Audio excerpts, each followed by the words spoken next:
Secara umum terkait Erasmus Mundus ini, dulu kalau teman-teman tahu kalau Erasmus Mundus ini namanya Erasmus Mundus Joint Master Degree gitu ya. Dan tahun 2021 sampai 2027 ini gitu ya, udah diubah menjadi Erasmus Mundus Joint Masters. Jadi sebenarnya Erasmus Mundus ini dibiayai oleh siapa? Dibiayai oleh European Union.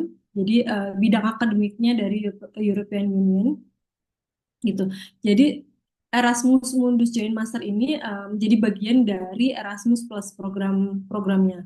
Dan di situ juga sebenarnya ada Erasmus Trainership, ada Erasmus yang exchange gitu. Dan salah satunya adalah Erasmus Mundus Joint Master ini yang sudah didesain. Programnya itu sudah didesain berkolaborasi dengan international masters lainnya gitu ya. Nah, eh, tujuannya apa sebenarnya? Tujuannya adalah untuk mengkolaborasikan beberapa universitas gitu ya, higher education di beberapa negara Eropa dan juga negara partnernya. Nah, kalau untuk masa studinya gitu ya, ada di Erasmus ini ada yang 1 tahun dan juga ada yang 2 tahun. Kalau secara kreditnya gitu ya, kalau yang 2 tahun sekitar 120, tapi kalau yang 1 tahun sekitar 60 atau 90. Ini tergantung.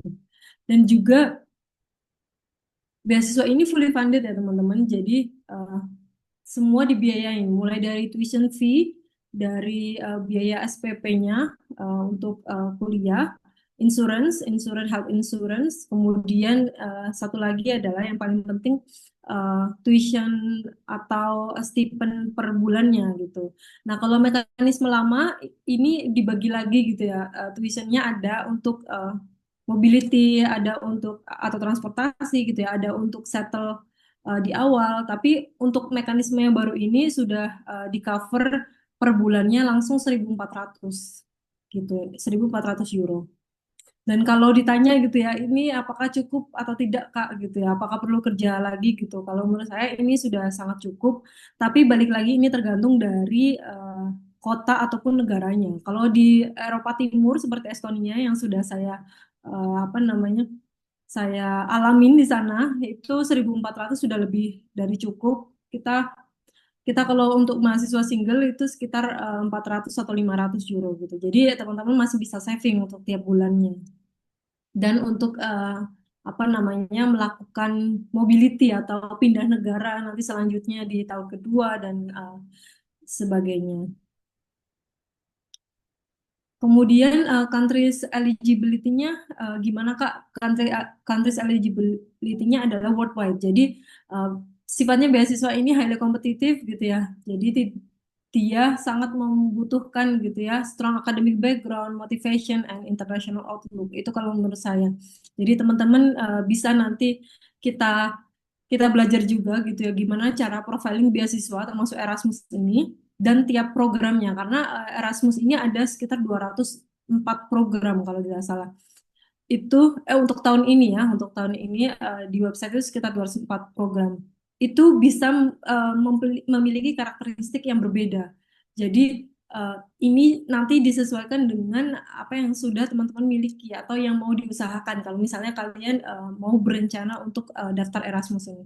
Nah, tipe degree-nya gimana Kak gitu. Jadi sebenarnya ada 2 tipe degree untuk Erasmus. Eh, Satu joint degree. Joint degree itu apa? Joint degree itu one single degree gitu ya. Jadi nanti teman-teman akan dapat satu ijazah karena teman-teman di misalnya ya universitas yang pertama kalian di Estonia, terus universitas kedua di Belgia. Di Belgia itu terhitung exchange gitu, mahasiswa visit atau mahasiswa apa namanya pertukaran. Jadi tidak menjadi mahasiswa reguler di sana. Tapi kalau untuk multiple degree atau at least 2 degree, kalau seperti saya adalah double degree, itu sertifikatnya di-issued by 2 higher educations gitu atau lebih. Itu berarti saya akan mendapatkan dua dua ijazah gitu ya. Saya terhitung menjadi full-time student di Estonia, begitupun di Belgia. Dan ini general requirement-nya karena kembali lagi untuk requirement masing-masing program itu akan sangat beda-beda karena tiap program memiliki konsorsium yang berbeda-beda dan mereka mempunyai hak untuk menentukan gimana kandidat yang mereka cari. Nah, kalau untuk general requirement-nya yang pasti teman-teman harus punya bachelor degree-nya, first degree-nya dulu gitu, Pak. Teman-teman sudah lulus atau biasanya sudah di akhir bachelor studies dan ketika kalian masuk itu kalian sudah akan mendapatkan ijazah gitu. Gitu. Jadi kalian sudah lulus sebelum program master kalian berjalan di Erasmus ini. Dan yang ketiga itu ya ini yang paling penting, ini teman-teman belum pernah mendapatkan IMJM scholarship dari program manapun gitu karena ya mereka tidak akan mendanai untuk yang kedua kalinya. Karakteristik lainnya gitu ya, kalau saya lihat Erasmus ini memiliki career opportunities yang sangat sangat menjanjikan gitu ya. Karena apa? Karena kita memiliki connection atau networking dari beberapa universitas dan juga partner industrinya gitu. Seperti kalian tahu kalau program Erasmus rata-rata juga menyaratkan untuk magang karena ini kan master 2 tahun ya dan emang dipersiapkan untuk dunia kerja gitu profesional dan mereka mempunyai partner industri dari masing-masing universitas misalnya mobility-nya untuk 4 universitas teman-teman punya profesornya di sana dari 4 universitas dan juga partner industrinya dari 4 universitas itu gitu jadi menurut saya lebih lebih luas jaringan dan connection-nya. Kalau untuk tujuan utamanya sebenarnya apa gitu? Karena ini sifatnya kolaborasi, jadi sebenarnya ini ajang untuk mereka promosi quality dari higher education di European. Yang kedua adalah untuk meningkatkan ini ya apa namanya attractionnya gitu, apa namanya minat mahasiswa internasional untuk ke Eropa gitu. Dan satu lagi ini yang paling penting ini saya ambil dari paparannya dari European Union ya.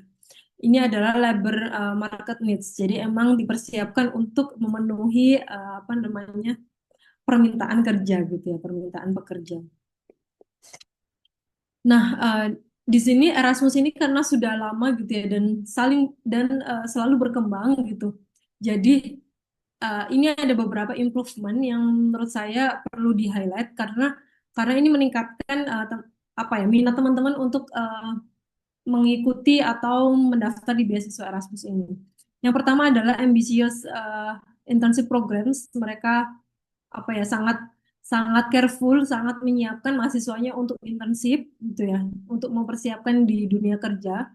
Kemudian mereka juga berpartisipasi di non academic organization. Jadi ada beberapa pengembangan program-program di Erasmus itu untuk berpartisipasi di organisasi lainnya gitu ya selain akademik seperti research center misalnya terus di hackathon gitu kita di encourage untuk itu dan juga mungkin dari inbuilt mobility windows jadi meskipun ya ini saya alami juga meskipun kita kuliah di Estonia tapi konsorsium utamanya di Belanda gitu saya juga berkesempatan untuk kuliah di Belanda melalui sistem daring gitu sistem hybrid. Nah, itu yang improvement yang saya rasakan di Erasmus yang sudah saya alami. Nah, advantage-nya apa gitu ya? Kelebihannya apa? Kelebihannya apa yang saya apa namanya highlight tadi ada guest lecture dari beberapa universitas bahkan universitas lain yang bukan apa namanya kita terdaftar di apa namanya di student di sana, terus ada interesting eventnya, ada kayak workshop, hackathon tiap summer atau winter gitu. Seperti yang sudah saya lakukan kemarin saya workshop di Netherlands. Ini menjadi salah satu highlight juga mereka mereka ada event yang untuk mengumpulkan satu satu cohort bersama karena kita mobility-nya beda-beda gitu. Ada yang start di Sweden, ada yang saya di start di Estonia dan itu berkumpul dan kita networking bersama di sana gitu.